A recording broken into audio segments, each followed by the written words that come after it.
Doctor Nagasuri Venugopal గారి విద్వాన్ విశ్వం 3వ భాగం 9/12/24. ఈ మోనోగ్రాఫ్లో 5వ భాగం మాణిక్యవేణ. ఆ విషయాలు చాలా రాశారు విద్వాన్ విశ్వం గారు. ఆ శీర్షికతో వాటి గురించి నాగసూరి మనకు వివరిస్తున్నారు. విద్వాన్ విశ్వం కవిగా, పండితుడిగా ఎంతోమందికి తెలుసు. అయితే మాణిక్యవేణ రచయితగా మరెంతో మందికి సుపరిచితం. దీనికి కారణం ఆంధ్రప్రభ వారపత్రికలో వారం మాణిక్యవీణ పేరుతో ఆయన 2 దశాబ్దాల పాటు ఈ నియత శీర్షికను నిర్వహించటం. ఆ సమయంలో ఆయన ఎడిటర్గా ఉంటూ పదవీ విరమణ చేసిన తర్వాత కూడా తను గతించేదాకా ఈ శీర్షికను కొనసాగించారు. విద్వాన్ విశ్వం మాణిక్యవీణకు ముందు 1952లో ఆంధ్రప్రభ వారపత్రికలోని తెలుపు నలుపు అనే పేరుతో 1959 దాకా వారం అంటే 7 ఏళ్ళు శీర్షిక నిర్వహించారు.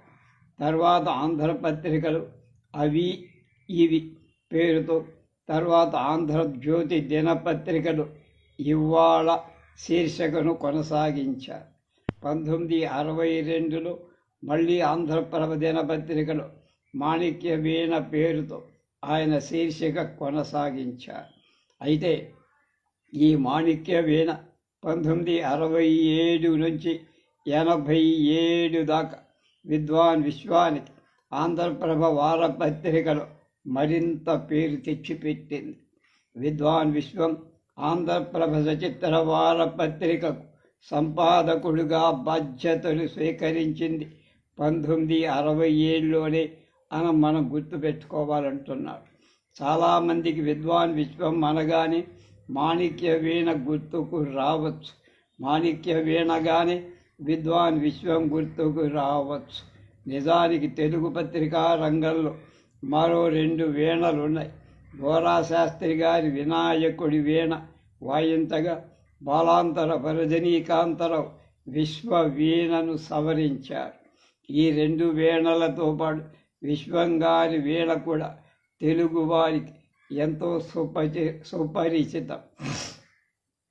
పత్రికల్లో కాలంగా పిలువబడే నిబద్ధ శీర్షికను సాధారణంగా ఒకే రచయిత కొంతకాలం పాటు నిర్వహిస్తారు. అంతేకాక ఆ కాలం అంశం కూడా ఏకసూత్రతతో బంధింపబడి ఉంటుంది. తెలివైన కాలం రచయిత చాలా జాగ్రత్తగా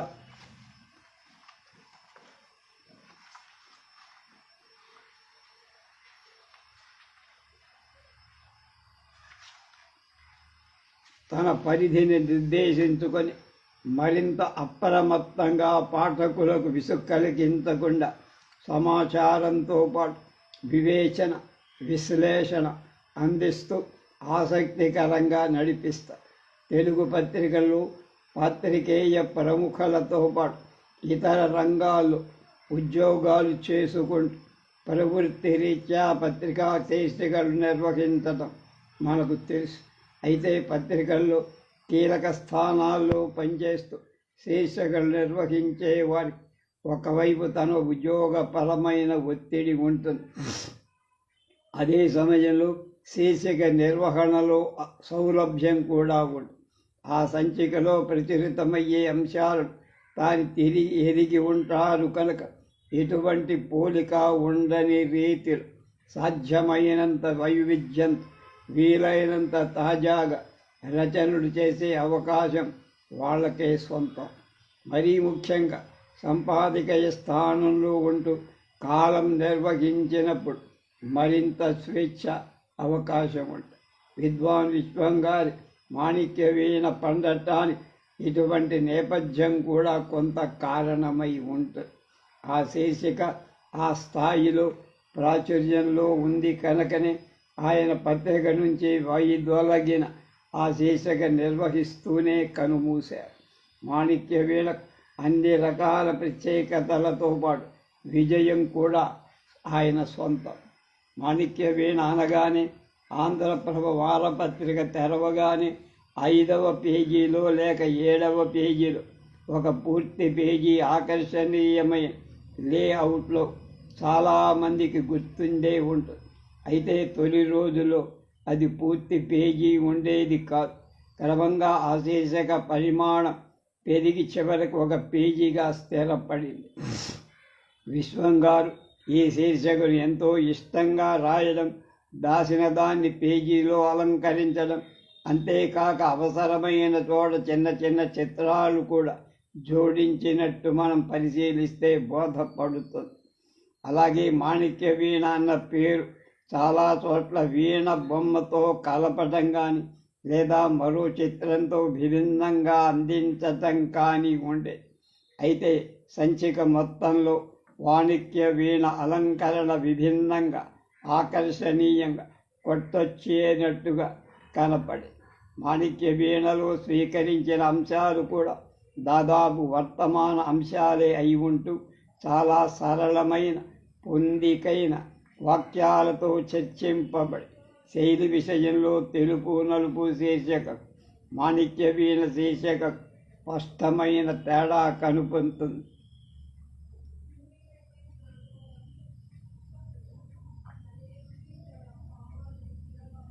తెలుపు నలుపు శీర్షికకు సంబంధించి దాని రచనా కాలం, వస్తువు కారణంగా తేడా ఉండటంతో పాటు మాణిక్య వీణలో విశ్వంగారి వాక్యం మరింత సుబోధకంగా సరళంగా మారింది. ఒక రకంగా తెలుపు నలుపు సాహిత్య పాఠకుల కోసం, పండితుల కోసం రాస్తే మాణిక్య వీణ సామాన్య పాఠకుల కోసం, సాధారణుల కోసం రాశారని చెప్పవచ్చు. విశ్వంగారి శీర్షికల్లో మాణిక్య వీణ, తెలుపు నలుపు ఎక్కువ కాలం కొనసాగే. వాటిని గమనిస్తే మరో లక్షణం కూడా స్పష్టంగా సాధారణంగా శీర్షికకు ఏదో ఒక పేరు నిర్ణయించుకున్న ప్రతి వ్యాసానికి ఒక ప్రత్యేక శీర్షిక ఉండటం పరిపాటి. విశ్వంగారి శీర్షికలను పరిశీలిస్తే ఆయన ఎక్కడ వ్యాసాలకు శీర్షికలు పెట్టాల, కేవలం కాలం పేరే ప్రధానంగా ఉండే.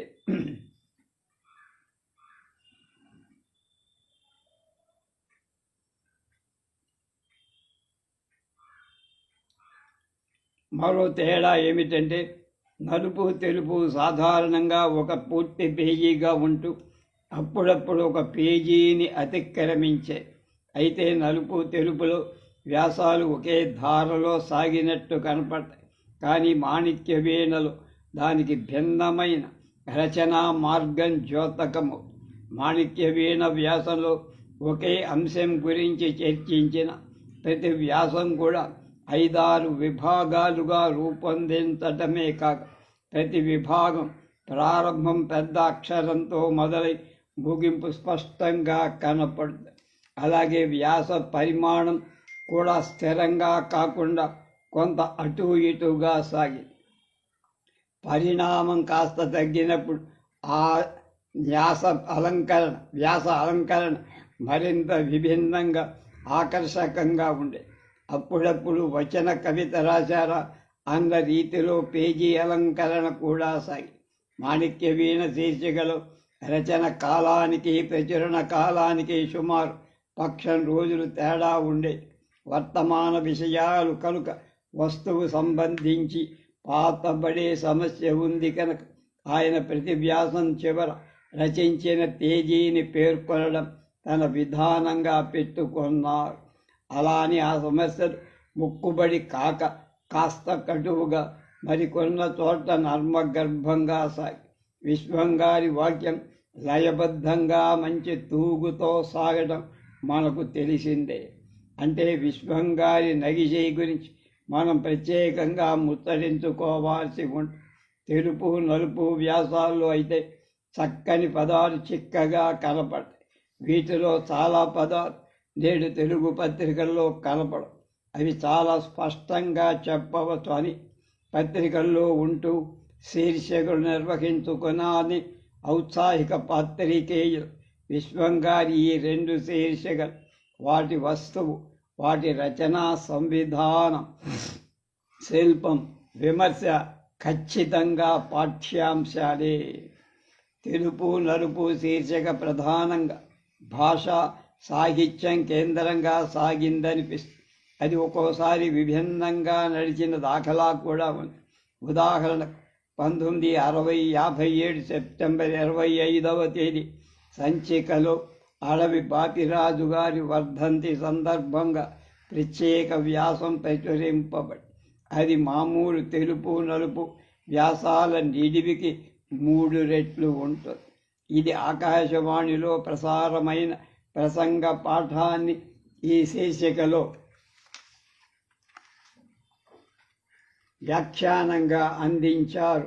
విశ్వంగారి చూపు విశాలమైంది, విభిన్నమై చీకటి మూకల వీపులు బాకులతో పొడుస్తూ కరకర పొడిచే ఉషస్సు ఒక విధంగా ఊరిస్తే అనవరత కార్యపరతంతరతో అలసిపోయి లోకాన్ని పడుకోమంటూ నల్లతెర దించివేసే మునిబాబు మరొక విధంగా ఓదారుస్తుంది. 1954 ఏప్రిల్ 14 ఎంతో వాస్తవిక దృక్పథం, ఆశావహ దృష్టి ఉంటే కానీ ఇది సాధ్యపడదు. అందుకే ఆనాటి వ్యాసాన్ని విశ్వం ఇలా ప్రారంభిస్తారు. ప్రకృతిలో, జీవితంలో వైవిధ్యమున్నంత వరకు సాహిత్యంలో, కళలలో నానాత్వం తప్ప ఉత్తుంగ శిఖరాగ్రంతో హిమాచలం ధీరత తార్కాణమైతే సరసాల కిశలయం లాలిత్యానికి కాణాచి, అగాధ జలనిధి గభీరతకు నిలయమైతే ఎటు చూసినా ఇంతే కనిపించే ఇసుక చెలమ ఈవికి తావలమవుతుంది. ఇలా సాగే విశ్వం శైలి కథం తొక్కే గుర్రాన్ని తలపింపజేస్తూ ఆ నడకలో సౌందర్యంతో పాటు లక్ష్యం కూడా మనకు బోధపరుస్తుంది. పాఠకులందరికీ సంస్కారం ఒకే తీరైంది కాదు అంటూ 1954 ఏప్రిల్ 24వ తేదీ వ్యాసంలో ఇలా అంటారు.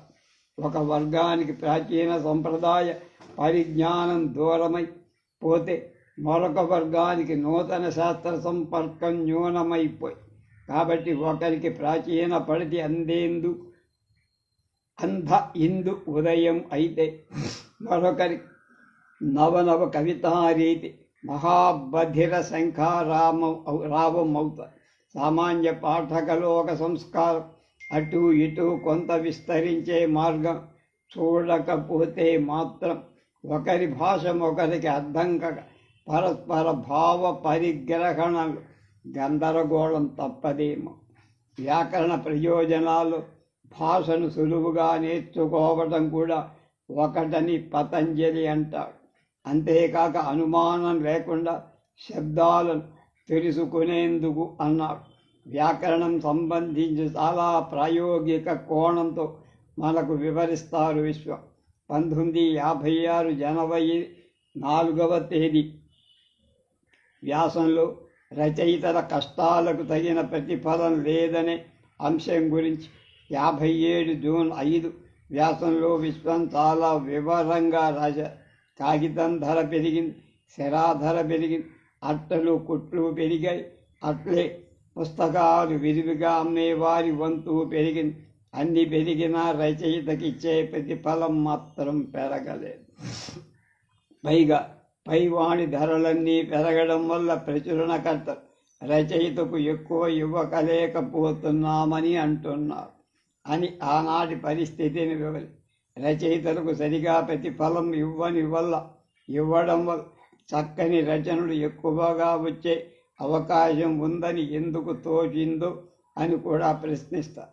అంతకు మించి ప్రచురణకర్తల దయా ధర్మాల మీదనే రచనల విలువ ఆధారపడి ఉంది అని కూడా వ్యాఖ్యానిస్తూ, ప్రతి రచయిత తన పుస్తకం నిజంగా కాస్తో కూస్తో తనకు పూర్తిగా లాభకారి కావాలనుకుంటే తానే అచ్చు వేసుకోవడం తప్ప వేరే మార్గం లేకుండా పోతోంది అని కటువుగా విమర్శ. ఇంకా సంవత్సరానికి ఒక్క నవలో వ్రాస్తే సరిపోతుందనుకునే పాశ్చాత్య రచయితలకు 10 కాదు 12 వ్రాసిన పై ఖర్చులకు కూడా రాదనే మన రచయితలు ఇందు మూలంగా కావలసినంత విభిన్నత ఏర్పడుతోంది. ఇంతవరకు రచయిత పూర్తిగా తన రచనల మీదే జీవించే వీలు ఏర్పడునంత దాకా అతను తన కాలాన్నంత అందుకై నియోగించే స్థితికి రాలేకపోతున్నారు. అలాంటి స్థితి వచ్చేదాకా పుస్తకాల కుట్లు, అట్టలు, అచ్చు, అమ్మకం అవన్నీ బాగుపడిన పుస్తకంలోని సత్తా సారం అంతంత మాత్రంగానే ఉంది. ఇన్ని ప్రయత్నాలు చేసేవాడు రచనలకు తగిన ప్రతిఫల విషయంలో కూడా కొంత ఆలోచించి పనిచేస్తే బాగుండు అని తన వ్యాసాన్ని ముగిస్తుంది. నిజానికి అర్ధ శతాబ్దం తర్వాత కూడా తెలుగు పుస్తకాల పరిస్థితి, రచయితల స్థితి అలానే ఉందా, లేక మరింత దయనీయంగా ఉందా అని అనిపిస్తూ ఉంటుంది. ఒక్కోసారి విశ్వం గారి వ్యాసం ఎంతో తాత్వికంగా, మరెంతో సాహిత్యపరంగా అలరాలు. 1957 సెప్టెంబర్ 11 వ్యాసం ఇలా ముగుస్తుంది. ఈ మెలికలు, కొలిక పూసలు తెలిసినప్పుడే మనం నిజమైన గొప్ప మనసును, అసలైన పెదప బుద్ధులను పసిగట్టగల. ఎంత మానసిక బలం అధికంగా ఉంటే అంత ఔదార్యం, గాంభీర్యం ఊబికి ఊటలూరుతుంది. మొదట సంపాదించుకోవలసింది అది అని మరికొన్ని చోట్ల సార్వత్రిక సత్యాలతో విశ్లేషణ తొలతూగు. 1958 ఫిబ్రవరి 12 తెలుపు నలుపులో కోయిల కాకలీశ్వరం దోయిట నీరు నిల్వని పిపాసార్దన ఊరట కల్పించ. వేయంతుల తళతళ మెరుపుల రంగురంగుల ఇంద్రజామం కడుపున ప్రేవులు నిలువెట్టుతుండగా కనుల ముందు కోటి రంగుల తొక్కలు కమ్ముకొని కళ్ళబడ పడుతున్న వాడికి ఆనంద ఉత్పాదకం కాదు. అదే వ్యాసంలో తొణికిసలాడిన ఈ అందమైన భావనలు చూడండి అంటున్నా. ఒకసారి విశ్వమోహన రూపం ధరించినట్లే మరోసారి విశ్వభైరవ రూపంలో విహరిస్తుంది. జీవితమెంతో, విశ్వరూపమెంతో. విశ్వరూపము, సాహిత్యము అంత సస్వతో ముఖమే అనటం అందువలనే సాహిత్యం ఒకే రీతిగా వికసించదు, ఒకే విధంగా విస్తరించను కూడా. అయితే జీవిత ప్రగతిలో ఎన్ని వైవిధ్యాలు, విభేదాలు ఉన్నా కొన్ని శాశ్వత ధర్మాలు ఉన్నట్లే సాహిత్యంలో కొన్ని మార్పులు, కొన్ని తీర్పులు ఉన్న కొన్ని సామాన్య ధర్మాలు అనాదిగా అనుస్యూతాలై వస్తాయి. ఆ సమాన ధర్మాలు, శాశ్వత మర్మాలు కొన్ని ఉంటున్నందువల్లనే ఒకానొక ఏకావడిలా అలనాటి నుండి సాహిత్య స్రవంతి నేటిదాకా ప్రవహిస్తూనే ఉంది. ఈ ప్రవాహగతి ఒక్కోసారి పూల తోటలకు పోవచ్చు, మరోసారి మావులు, మందారాలు తీయనయ్యేట్లుగా చేయవచ్చు. ఒకనాడు మానవ అవసరాలైన నిత్యాహార వస్తూత్పాదన దోహదం కూడా కావచ్చు. మరొకప్పుడు ఎడారులపై ఏరువాక సాగవచ్చు. సాహిత్య గతి నిలానే సాగించాలని మా చూడడం అందువల్లనే అసాధ్యం. మన అవసరం కొలది అది కొనసాగుతుంది. మన అవసరమే అందం మాత్రం ఖాయం.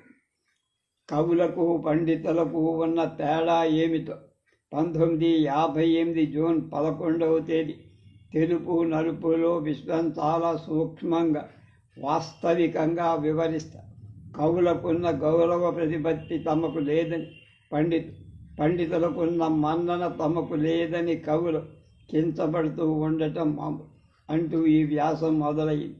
కవి పరమలక్ష్యం ఇతర హృదయోన్మీలనం అని చెబుతూ తన చదువు, తన మనసును పండించుకోవడానికి అన్న సంగతి వివరిస్తారు.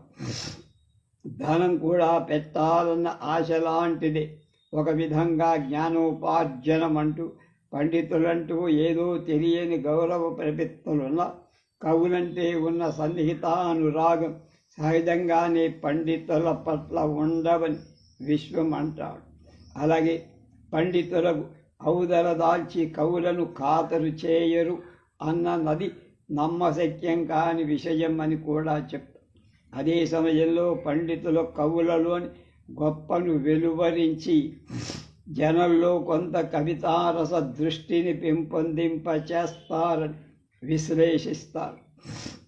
ఇలా ఈ వర్గాల గురించి చెబుతూ ఆ విశ్లేషణను ఇలా ముగిస్తారు. సాహిత్య రంగంలో ఇంత ప్రధానత వహించే కవులు, పండితులు సమాన స్థాయిలో, సమాన సంఖ్యలో కూడా ఉన్నప్పుడే ఆ రంగం 3 పూలు 6 కాయలుగా వర్ధిల్లు. కానీ నేడు క్రమక్రమంగా కవులు, కాల్పనిక సాహిత్య నిర్మాతలందరినీ కలిపి అంటున్నారు. పెరిగినంతగా పండితులు విరియడం లేదు. కవులు పెరిగినట్లుగా పండితులు రావడం. కవులు పండితులు కూడా అయిన విద్వత్ కవులు కూడా తక్కువైపోతున్నారు. అలా తగ్గకుండా చూడటం సాహిత్య పిపాసులందరిది కర్తవ్యం అన్నారు. దాశరథి గారికి తెలంగాణ అంటే ప్రాణం లేచి వచ్చినట్టు విశ్వం గారికి రాయలసీమ అంటే పంచప్రాణం.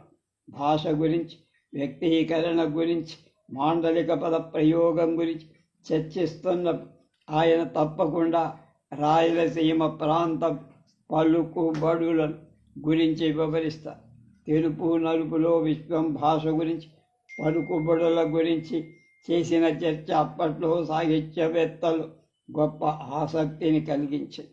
ఉదాహరణకు 1858 ఆగస్టు 6 సంచికలో నాయని కృష్ణకుమారి గారి స్పందన జోడించి ఆ వారం వ్యాసాన్ని రూపొందించి, మీరీ విధంగా చేస్తున్న కృషికి ధన్యవాదం.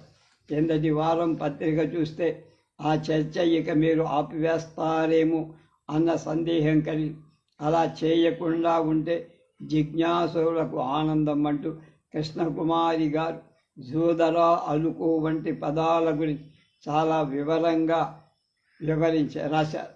ఈ విషయాలు తన వ్యాసంలో పేర్కొంటూ విశ్వం గారు మల్లెల నారాయణ రాసిన విషయాలు కూడా పేర్కొంటూ ధన్యవాదాలు తెలుపుతూ మరో మిత్రుడు పంపిన సామెతలు, జానపద గేయాలలోని వాడుకల గురించి తర్వాత వారం వివరిస్తారని చెప్పారు. నిజానికి 7 ఏళ్ల పాటు సాగిన నలుపు తెలుపు, తెలుపు నలుపు 50 ఏళ్ల తర్వాత మనం పరిశీలిస్తే మహా గొప్పగా అనిపిస్తుంది. ఈ శీర్షికలో 7 ఏళ్ల వ్యవధిలో 300 పైగా విశ్వం గారు వ్యాసాలు రాసి ఉండాలి. ఈ వ్యాసాలన్నీ కూడా కాలదోషం పట్టకుండా అంతకు మించి ఉరవేస్తే విలువ పెరిగినట్టు వీటి అవసరం నేడు చాలా ఉంది. అలాగే పద ప్రయోగాలు ఎలా ఉన్నాయి, భాష విషయంలో సూక్ష్మాంశాలు అనే కోణంలో ఈ వ్యాసాలకు గొప్ప స్థానం. ఇంకో రకంగా చెప్పాలంటే మాణిక్య వీణ వ్యాసాల కన్నా తెలుపు నలుపు వ్యాసాలు విభిన్నమై దీర్ఘకాలిక ప్రయోజనం కలవి. ఎందుకంటే మాణిక్య వీణలు ఆనాటి వర్తమాన సామాజిక రాజకీయ విషయాలు చర్చించబడటం వల్ల వాటికి వస్తుపరమైన కాలదోషం సమస్య ఉంది. ఈ కోణంలో చూసినప్పుడు తెలుపు నలుపు శీర్షిక వ్యాసాలు విలువ వన్నే పెరుగు. ఈ తెలుపు నలుపు వ్యాసాలన్నీ పుస్తక రూపంలో రావాల్సిన అవసరం చాలా ఉంది. ఆ మాటకొస్తే 2 దశాబ్దాల పాటు సాగిన మాణిక్య వీణలు విశ్వం గారు దాదాపు 1000 వ్యాసాలు రాసి ఉంది. వీటి నుంచి కూడా ఎంపిక చేసిన ఒక పుస్తకం కూడా రాల. దీనికి కారణాలు ఏమైనా తెలుపు నలుపు వ్యాసాలు భాషా సాహిత్యం దృష్టితో అత్యంత విలువైందిగా మనం పరిగణిస్తే మాణిక్య వీణ వ్యాసాలు సామాజిక పాత్రికేయ దృష్టిలో గొప్పవిగా కనపడతాయి. తెలుపు నలుపు శీర్షికతో ఎంతో గుర్తింపు పొందిన విశ్వం 4 ఏళ్ల వ్యవధి తర్వాత ఆంధ్రప్రభలో మాణిక్య వీణ ప్రారంభించారు. మాణిక్య వీణ వస్తుగతంగా మరింత ఆవశ్యకము, భాషాపరంగా మరింత ప్రజాస్వామ్యబద్ధం.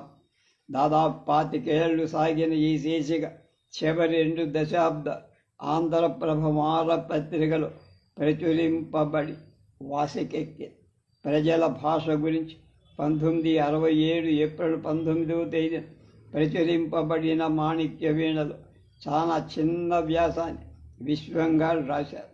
అది తెలుగు చట్టాలు తయారు చేయటం,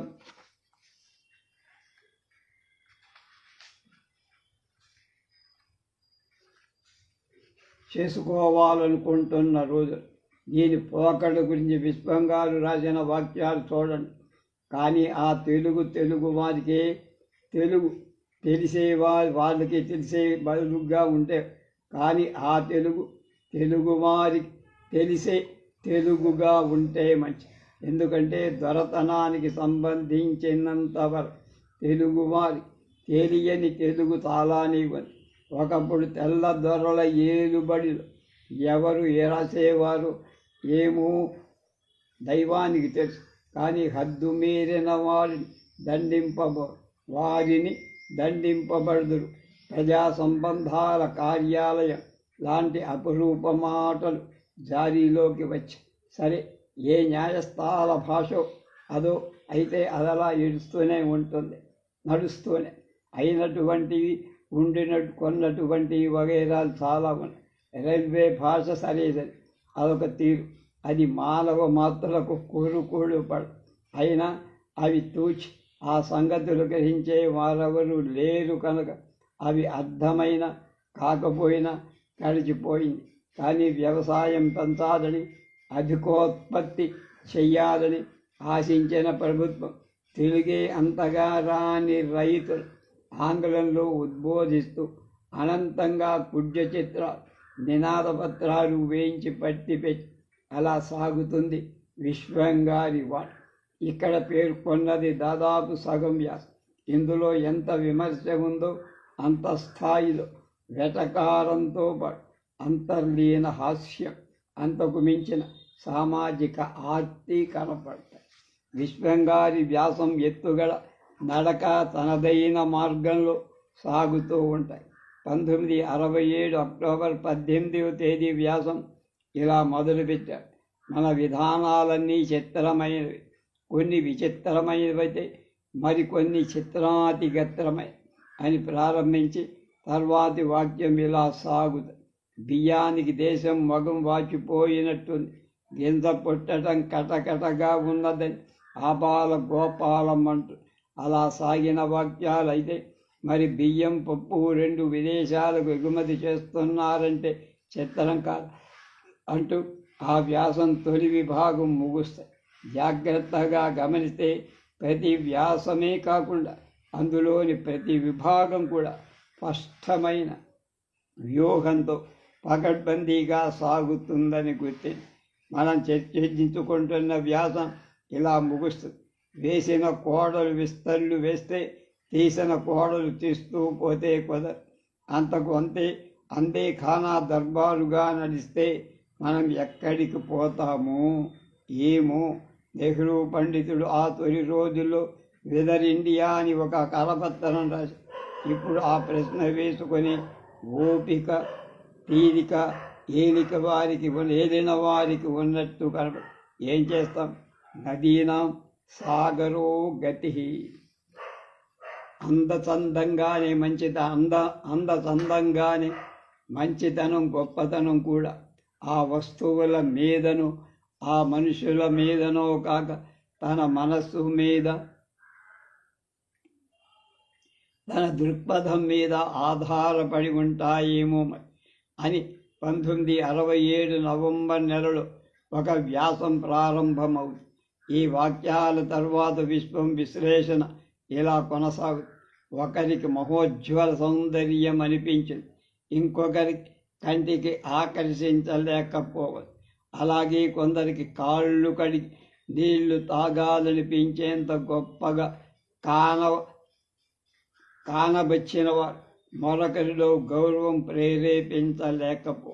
ఇది మన సమకాలికుల విషయంలోనే కాదు, గతంలోని వాళ్ళ గురించి, గతంలోని వాటిని గురించి కూడా మన అభిరుచులు మన అభిమానాలు అంటూ విశ్వం గారు రచనా ధార సాగు.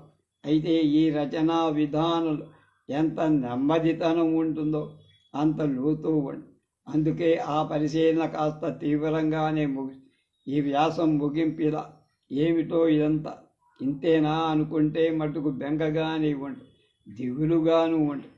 అయితే మనం బెంగపడి దిగులు పడి చేసేది మాత్రం ఏముంది? అంతా ప్రజల పేరే జరుగుతుంది, అంతా వారి యోగక్షేమాల పేర జరుగుతుంది. ఆ ప్రజలెవరో భగవంతుడికే తెలియాలి. రైలు ప్రమాదాల గురించి రాసిన 1968 ఏప్రిల్ 17వ తేదీ నాటి వ్యాసం ముగింపు. ఇదంతా మన గ్రహచారం అనుకోవడమే కాస్త మనశ్శాంతి. సంధాయకమేమో వారెలాగూ మారేట్టు లేరు, పరిస్థితులు మార్పించేట్టు లేరు. మనమైనా మారకపోతే ఎలా మరి? అలాగే రాజకీయ అంశాలపైన, సామాజిక విషయాలపైన రాసిన వ్యాసాల్లో నిశిత పరిశీలన, సునిశిత విమర్శ స్పష్టంగా అయితే ఎందులోనైనా చక్కని భాషా వ్యక్తీకరణ తప్పనిసరి. కొన్ని సందర్భాలు అంశం ఏదైనా అది తాత్వికంగా మారిన పరిస్థితి కూడా ఉంది.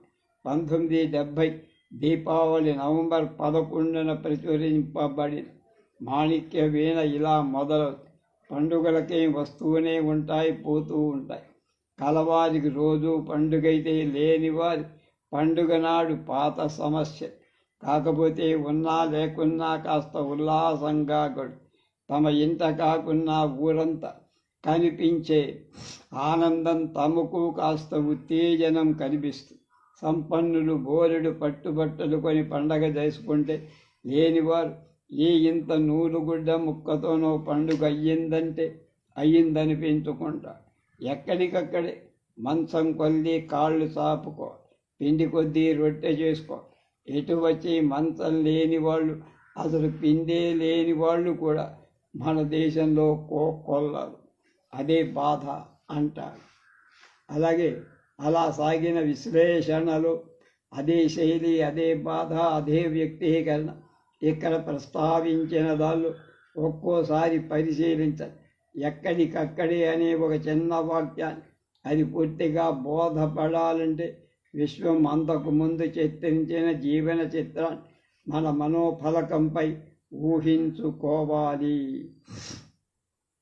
ఆ వాక్యంలోని పస అప్పుడు బాగా బోధపడు. అదే వ్యాసంలో ఈ వాక్యాలు మాటల్లో బెంకం చెడరాదు, టీవీకి లోపం రాకూడదు, బట్ట మాసినట్టు చిరిగినట్టు కనపడకూడదు, జేబు సూరుమన్నట్టు ఇతరులకు వినపడకూడదు. రామ ఎన్ని సమస్యలు, ఎన్ని సమస్యలు. ఇది పండగ నాడు సామాన్యుడి సణుగుడు అక్షరం. ఇందులో ఎంత ఆర్తి ఉందో తర్వాత విశ్లేషణకు వెళ్ళినప్పుడు అదే శైలి తీవ్రంగా కటువుగా రూపుదారు. కానీ ఎవరు, ఎలా, ఎప్పుడు, ఎలాంటి సోషలిజం తెస్తారు, వారికి పూర్తిగా బోధపడుతున్నాయో లేక బోధ కాక సతమతమవుతున్నారు ఏమిటో. అప్పుడు స్వరాజ్యం కంటే గట్టిగా సోషలిజం అనేవారు లక్షోపలక్షలున్నారు.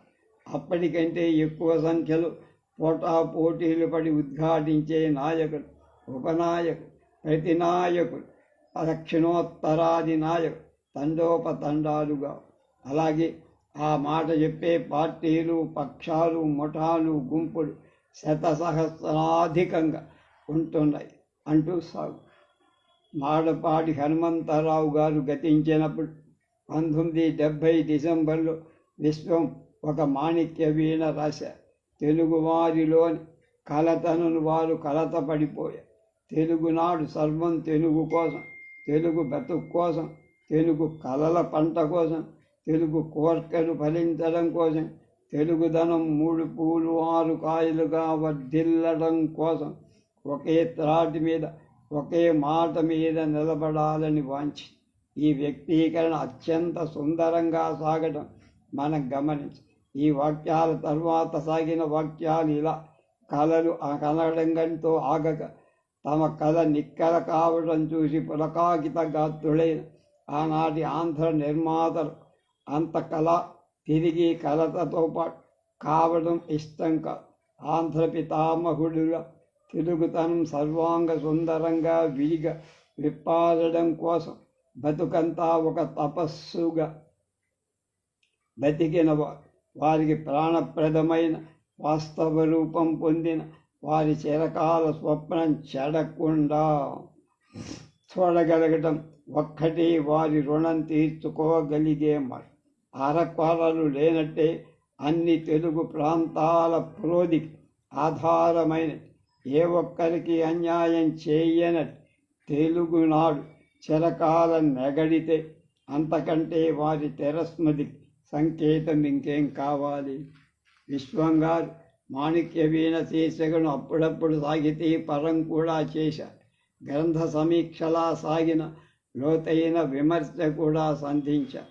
మంటలు మానవుడు అనే శ్రీ నారాయణుడి కావ్యగుచ్చం గురించి 1971 మే నెలలో ఒక వ్యాసం రాశాడు. నచ్చిన భావనలు, మెచ్చిన కవిత్వ వాదాలు ఉటంకిస్తూనే అవసరమైన చోట కళాన్ని పదునైన కత్తి చేశారు. లాభం లేదు లలన అన్నది మాత్రం అందులో అతికినట్టు లేదు అని మొహమాటం లేకుండా చెప్పటం కన్నా. అలాగే అదే వ్యాసంలో విశ్వంగారి విశ్లేషణ ఇలా: మనిషి మీద నమ్మకం పోయి గుట్టలు పట్టినవాడని అనుకుంటే ఇక లోకం గుట్టు వాడికి తెలిసినంత మనకు తెలియనుకోవటం దేనికి? ఆ గుంతుకతో శృతి కలపలేకున్న దమ్మున మెచ్చుకోవటం ఎందుకు? కొన్ని చోట్ల తాడు పేడు తేల్చుకోవడం శుష్క మేధావి సిద్ధాంత చర్చకే కాదు, భావకుడైన కవితకు అవసరమే అనుకుంటానే అనే దానిలో సునిశిత విమర్శ స్పష్టంగా. అయితే అదే విమర్శ అలా ఈ 2 వాక్యాలతో ముగిసి మిత్రుని కావ్యం చదివి ఆనందించి అది నలుగురితో పంచుకోవడానికే ఈ 10 మాటలు రాశా. ఇంకెంతగా ఇంకిన్ని రాసి ఇంకెంతమందిని ఇంకెన్నాళ్ళు అలరించమని అడుగుతూ మిత్రుని అభినందిస్తున్నా. అంటే నారాయణ రెడ్డి. తరిమెల నాగిరెడ్డి అస్తమించినప్పుడు 1976 ఆగస్టు 18వ తేదీ సంచికలో రోమారోల రామకృష్ణ పరమహంస గాంధీ జీవితాలతో ఆరంభించి అలా మార్క్సిజంలోకి విడిపోయాడు అంటూ విశ్లేషిస్తూ రాష్ట్ర రాజకీయాల్లో కొందరికి సింహ స్వప్నాల, కొందరికి ఆ జన్మ సహచరుడుగా శాసనసభలో బయట పనిచేస్తూ కడపటికి శాసనసభకు రాజీనామా జనయోగక్షేమ చింతనతో ఆయన మరో దారి పట్టి రాజకీయంగా సిద్ధాంతరీత్యా పూర్తిగా విడిపోయా. అయినా ఎంత వ్యక్తిగతంగా నాగి అంటే నాగిరెడ్డి దగ్గర వాళ్ళు నాగి అనే పిలుస్తారు. గౌరవం కానీ ప్రేమ కానీ ఇసుమంతైనా తగ్గల. ఎవరి దారి వారి అంతే. తాను నమ్మిన దారులు, నమ్మిన రీతులు సూటిగా వెళ్ళిపోవడంలో అతనే సాటి. ఆ చిత్తశుద్ధి అద్వితీయ. త్రికరణ శుద్ధిగా అన్నది అతని విషయంలోనే అంత నిష్కళంక హృదయుడు, అంత అచ్చస్వచ్ఛ చరిత్రుడు. అలా అర్ధాంతరంగా అంతర్హితుడైపోయాడంటే ఎంత బాధగా ఉంది. నాగిరెడ్డి లేని తరిమెలను ఎలా ఊహించుగా, ఎలా ఎప్పటికైనా ఆ జిల్లాలో అడుగు పెట్టగలడు? అతని ఆత్మబంధువులకు మొగం ఎలా చూపగలడు? చూసి ఎలా ఊర్చుకోగలడు? ఎంత నిర్దయమైంద మృత్యు, ఎంత కంటకావృతమైంది జనగణ సేవ, ఎంత బుద్భుద ప్రాయమైంది జీవితం అని ముగిస్తారు. ఇందులో వాస్తవికత, ఆత్మీయత, తాత్వికత ముప్పేటల కలిసిపోవడం హార్దికంగా ఉంది. మాణిక్య వీణలు వర్తమాన అంశాలు, అంతర్జాతీయ విషయాలతో పాటు వాటికి సామాజిక కోణం జోడించడం కూడా కనబడు. 1975 జూలై 16వ తేదీ మాణిక్య వీణ ఇలా మొదలవుతుంది. ఎన్ని మరలు మాయలు వచ్చిన, ఎన్ని పరికరాలు సౌకర్యాలు సమకూరిన, మునుపటి కంటే ప్రమదలు నేడు ఇంటి పనులు ఎక్కువగా చేయాల్సి వస్తుందట. మెక్సికోలో జరుగుతున్న ఓ ఐక్యరాజ్య సమితి మహిళా సభలో చదివిన ఒక పరిశోధనా పత్రం ఆ సమాచారాన్ని తెలియచేస్తుంది. అంతదాకా ఎందుకు, మనం మన ఇళ్లలో చూస్తున్నాం కదా. అంతకంటే పాశ్చాత్య దేశాలు మరింత విద్యుత్ పరికరాలు అవి ఉంటాయనుకోండి. మన దేశంలో అలాంటివి బాగా ఉన్న వాళ్ళకి అందుబాటులో ఉంటే అక్కడ అవి మధ్యతరగతి వారి చాలామందికి లభ్యమవుతాయి.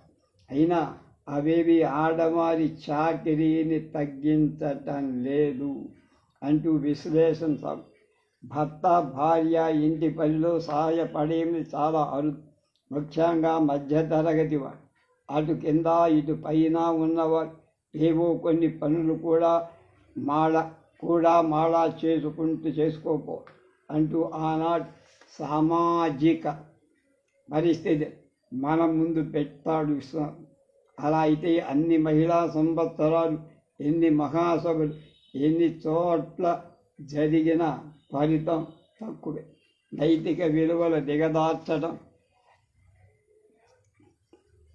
గురించి 1978 అక్టోబర్ 1వ తేదీ ప్రచురింపబడిన మాణిక్య వీణలో విశ్వం ఇలా అంటారు: నైతికంగా మనిషిని, రాజకీయాలను శుద్ధం చేసి ఒకానొక ఉన్నత స్థితికి తీసుకురావాలి. అలనాటి నేతలు, అధినేత విపరీతంగా ప్రచారం చేశారు, ప్రబోధం చేశారు. నిజానికి ఒకానొక నైతిక నిష్ట వారిలో కనపడి అది వారి చుట్టూ ప్రసరించారు, చుట్టుపట్ల ఉన్న వాళ్ళని ప్రభావితం చేయి అని చెబుతూ అటువంటి పరిస్థితి తర్వాత దిగజారిపోయిందని ఆయన ఆక్రోశించారు. 1979 అక్టోబర్ 10 సంచికలో మనదేదో ఆధ్యాత్మిక దేశం, అమరుల దేశం, అతి పవిత్రుల దేశం అని గొప్పలు చెప్పుకునే హక్కును ఎప్పుడో పోగొట్టుకున్నాం. అవినీతిలో ఇతరులతో పోటీపడి వాళ్ళని మించిపోదు. ఇదంతా చిత్రంగా, ఇంత స్వల్పకాలం ఇలా గతమంతా గంగలో కలిసిపోవాలా అని ఎంతో వ్యధతో మనల్ని ప్రశ్నిస్తారు. అదే సంవత్సరం అక్టోబర్ 24వ తేదీ మాణిక్య వీణలో గ్రామీణ వ్యవస్థ విచ్ఛిన్నమయ్య ధనం వైపే ప్రవహించడం, పేదరికం పేదల వైపే విస్తరించడం ఆరంభం కావడంతో అంతా అస్తవ్యస్తమై విలాస వస్తువులు అధికం కావడం, అవి కొందరికే లభ్యం కావడం, అందుబాటులో ఉండడం, అసలు కొందరికి జీవితావసర వస్తువులే అందుబాటులోకి రాకపోవడం ఈ వ్యవస్థకు పరమ ప్రయోజనమై ఈ అవసరాలు గడవడం మధ్యతరగతి వారికి, పేదలకు గగనమైపోయి ఎంతో కొంత ధరలను అదుపులో పెట్టడంలో నిత్యావసర వస్తువులైన మామూలు మనిషికి దొరికే విధంగా చేయడం ప్రజాతంత్ర ప్రభుత్వాలు తక్షణ కర్తవ్యం. అంటే డెమోక్రటిక్ గవర్నమెంట్. విశ్వం గారి మాణిక్య వీణ 1987 నవంబర్ 11వ తేదీ వరకు చివరిసారిగా మోగపోయి దీపావళి రోజు ముందు నరక చతుర్దశి 1987 అక్టోబర్ 19 విశ్వం గారు గతించారు.